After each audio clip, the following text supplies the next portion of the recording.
Ever wonder what ancient secrets lie hidden in symbols and texts passed down through millennia?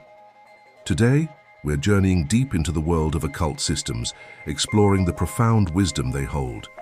Our first stop is the Kabbalah, and at its heart, the incredible tree of life. Imagine a map of the universe, not of stars and planets in the way we usually see them, but of divine energies and states of being. That's the tree of life. It's a powerful symbol that weaves together threads from Hebrew mysticism, Greek philosophy, astrology, and even ancient Babylonian astronomy. This intricate diagram consists of 10 spheres, known as Sephiroth, which are divine emanations, all connected by 22 paths. Think of the Sephiroth as different facets of God and creation, and the paths as the spiritual journey we take to understand them. Each Sephirah represents a unique attribute, like wisdom, understanding, mercy, and victory. But there's one that stands apart, a place of profound mystery: Daath. It's often called the hidden Sephirah, located in the abyss just below the top 3 emanations. Daath represents knowledge, but not just any knowledge. It is the experiential knowledge that bridges the gap between the divine and the created. It's a concept so profound, its mystery is said to be concealed, a puzzle waiting to be unlocked by the dedicated seeker.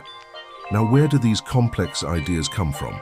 One of the most significant sources is a text called the Sefer Raziel, or the Book of Raziel. This isn't just one book, but a collection of ancient Kabbalistic writings. It's considered one of the most important commentaries on another foundational text, the Sefer Yetzirah.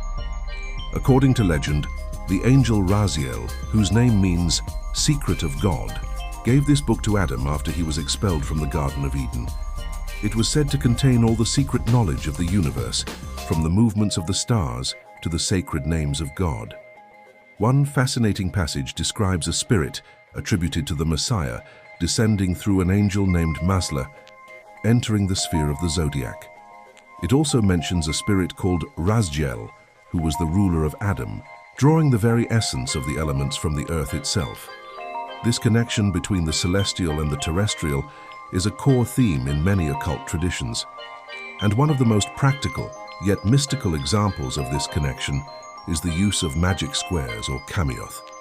If you've ever seen those strange grid-like symbols in old magical texts, the sigils of planetary spirits, you might be surprised to learn they aren't just random squiggles. Many are derived directly from these magic squares. Each planet has a corresponding square, a grid of numbers where every row, column, and diagonal adds up to the same sum. By tracing lines connecting the numbers that represent the letters of a spirit's name, practitioners would create a unique sigil, a visual key to invoke that specific planetary intelligence. It's a beautiful fusion of mathematics, astrology, and spiritual practice. From Kabbalistic maps and angelic books, we venture into the world of alchemy. You've probably heard of the Philosopher's Stone, the legendary substance said to turn lead into gold and grant eternal life.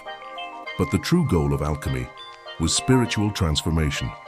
A key concept in this great work is Azoth. Azoth is often described as the universal life force, the beginning and end of all things. In the alchemical process, Azoth represents the agent of transformation. It's the divine spark that guides nature toward its highest potential, leading it to divine light. This transformation is often mediated by a figure called the Filius Macrocosmi, the son of the macrocosm, a winged spiritual being often identified with Mercury, who bridges the gap between heaven and earth. Speaking of metals and transformation, let's touch upon electrum. While the outline doesn't detail its composition, its context within magical texts is fascinating. In many grimoires, angels and spirits are associated with specific materials, planets, and times. For instance, the angel Aziel is mentioned as one of the 28 angels who rule over the mansions of the moon. These associations create a complex web of correspondences where every part of the cosmos is linked. A practitioner would use these correspondences, the right metal, the right time, the right incantation, to align themselves with specific cosmic forces. Perhaps one of the most recognizable occult symbols is the Ouroboros. You've seen it. The serpent or dragon eating its own tail, forming a perfect circle. This powerful image is found everywhere from ancient Egypt to Gnostic texts and alchemical illustrations. It symbolizes eternity, cyclicality, and the unity of all things. It represents the idea that creation and destruction are part of the same endless cycle, that the end is also the beginning. For alchemists, it represented the closed system of their work, where nothing is lost, only transformed. It's the primordial serpent, the ultimate symbol of wholeness and cosmic paradox. Now let's turn to objects of divine communication. The Hebrew Bible speaks of the Urim and Thummim. These were sacred objects, possibly stones, worn by the high priest of Israel on his ceremonial breastplate. While their exact nature is lost to history, they were used to discern God's will. When a question was put to God, the Urim and Thummim would somehow provide an answer, making them a direct channel for divine guidance.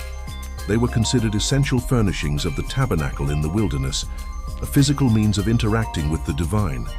Finally, we arrive at the concept of the tablets of light, or the tablets of Eth.